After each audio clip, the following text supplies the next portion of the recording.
আপনারা ইতিমধ্যে দেখেছেন অনিয়ম দুর্নীতির বিরুদ্ধে সরকারের অবস্থান অত্যন্ত কঠোর। শেখ হাসিনা সরকার স্বপ্রণোদিত হয়ে দুর্নীতি উদ্ঘাটন করে এবং আইনগত ব্যবস্থা গ্রহণ করে আসছে। ক্যাসিনো বিরোধী অভিযান থেকে শুরু করে ত্রাণ কার্যক্রমে অনিয়ম সহ স্বাস্থ্য খাতের বিভিন্ন অনিয়মের বিরুদ্ধে চলমান কার্যক্রম সরকারের শুদ্ধি অভিযানের অংশ। অন্যান্য খাত বিশেষ করে যেখানে অনিয়ম দুর্নীতি সেখানেই কঠোর অবস্থানে সরকার। সরকার পরিচালনায় চালকের আসনে থেকে দলীয় পরিচয়ের ঊর্ধ্বে উঠে অনিয়মের বিরুদ্ধে ব্যবস্থা গ্রহণ ৭৫ পরবর্তী এদেশের সবচেয়ে সৎ এবং নির্মোহ সরকার প্রধান শেখ হাসিনার পক্ষেই এটা সম্ভব। তিনি প্রমাণ করেছেন যারা আজ দুর্নীতি নিয়ে গণমাধ্যমে দু কথা বলে আবার খোলসের আড়ালে মুখ লুকান, তাদের নিজেদের আয়নায় মুখ দেখতে বলি। সরকারের থেকে তখন দুর্নীতি, সাম্প্রদায়িকতা আর অনিয়মকে তারা প্রাতিষ্ঠানিক স্বীকৃতি দিয়েছিল। বঙ্গবন্ধুর খুনিদের যারা আশ্রয় প্রশ্রয় এবং পুনর্বাসিত করেছিল তাদের মুখে অনিয়ম নিয়ে কথা বলা শোভা পায় না। আমরা এখন জনগণকে বাঁচানোর লক্ষ্যে সর্বাত্মক কাজ করে যাচ্ছি। ইতিমধ্যে সকল রাজনৈতিক কর্মসূচি বাদ দিয়ে ক্ষেত্র বিশেষে সীমিত করে জনগণের দুর্দশা কমানো, সংক্রমণ রোধ এবং জীবিকা নিরাপত্তা বিধানকে রাজনীতি হিসাবে বেছে নিয়েছি। রাজনৈতিক দলগুলোর কাছে মহামারী নিয়ন্ত্রণে সরকার সুচিন্তিত সহযোগিতা চায়, আর বিএনপি অসহায় জনগণের পাশে না থেকে সমালোচনার নামে সরকারের বিরুদ্ধে বিষোদ্গার করে রাজনৈতিক বিচ্ছিন্নতা কাল উদযাপন করছে। জনগণের দুর্দশা অসহায়ত্ব তাদের চোখে পড়ে না। মানুষের কল্যাণে সরকারের নিরলস প্রয়াস তারা দেখতে পান না। সার্কাসের হাতির মতো নেতিবাচকতার বৃত্তে ঘুরপাক খাওয়া আর চিরাচরিত মিথ্যাচারকে রাজনৈতিক কৌশল হিসেবে নিয়েছে বিএনপি। জনগণ এমন মিথ্যাচারে এখন বিভ্রান্ত হয় না।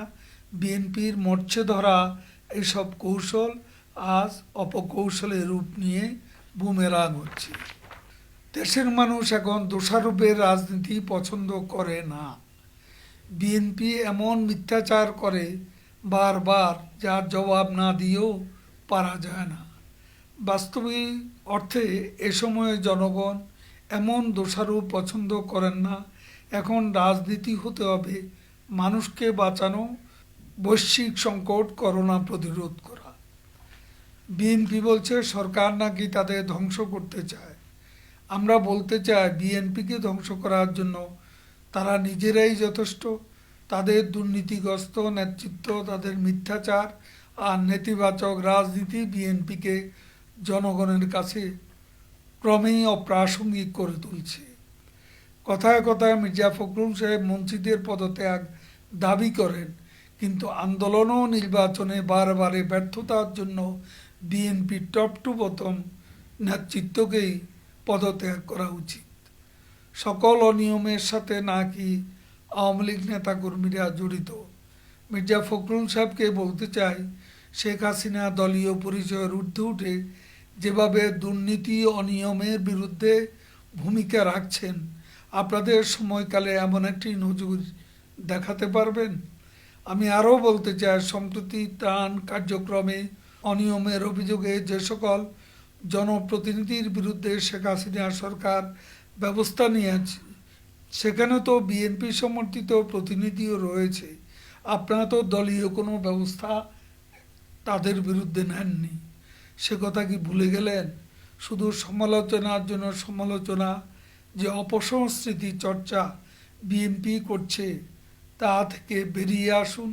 বাংলাদেশ আওয়ামী লীগ নেতা কর্মীরা করোনায় অসহায় ও কর্মহীন মানুষের পাশে থেকে দলীয়ভাবে যা করেছে তা ইতিহাসে বিরল। মানবিকতার এমন নজির ৭৫ পরবর্তীকালে এদেশে আর দেখা যায়নি।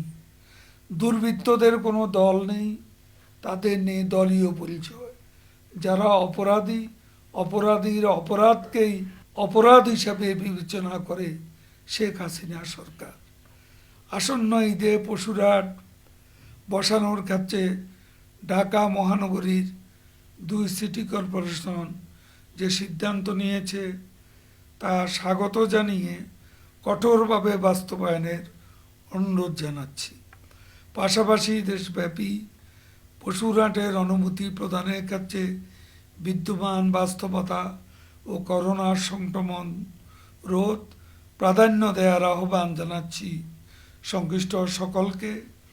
আমি এখানে 2 সিটি কর্পোরেশনের যে স্লটার হাউস আছে, পশু কোরবানিতে স্লটার হাউসগুলোর ব্যবহারের ব্যাপারে তাদের বিবেচনা অনুরোধ করছি।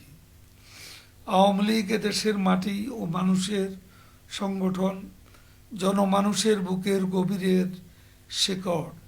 এদেশের প্রতিটি অর্জন আওয়ামী লীগের হাত ধরে এসেছে আওয়ামী লীগের নেতৃত্বে। এ দলে এসে দলের নাম ভাঙিয়ে অনিয়মে রাষ্ট্র নিয়ে ভাগ্য বদলাতে আওয়ামী লীগ কখনো কাউকে সুযোগ দেয়নি। কারণ সরকারি দলে সবসময় কিছু আগোছা পরগাছা ঢুকে পড়ে, কিন্তু সরকার এই ব্যাপারে অত্যন্ত সচেতন। যারাই দলের নাম ভাঙিয়ে অপকর্ম করে তাদের বিরুদ্ধে ব্যবস্থা নিতে সরকার মোটেও কার্পণ্য করে না। দলের দুঃসময়ের কর্মীদের পেছনে রেখে রোদে পড়া বৃষ্টিতে ভেজা আন্দোলন সংগ্রামে ঘাম জড়ানো নির্যাতিত নেতাকর্মীদের এ সংগঠনে আশ্রয়ী লোভী ও ষড়যন্ত্রকারীদের আর সুযোগ নেই। যারা দলের ভেতর বর্ণচোরা হয়ে দলের ভাবমূর্তি নষ্ট করবে, নিজের সহায় সম্পদ বৃদ্ধির চেষ্টা করবে অনিয়ম করে, তাদের আমি সতর্ক করে দিচ্ছি। এমন অপকর্ম আওয়ামী লীগ মেনে নেবে না।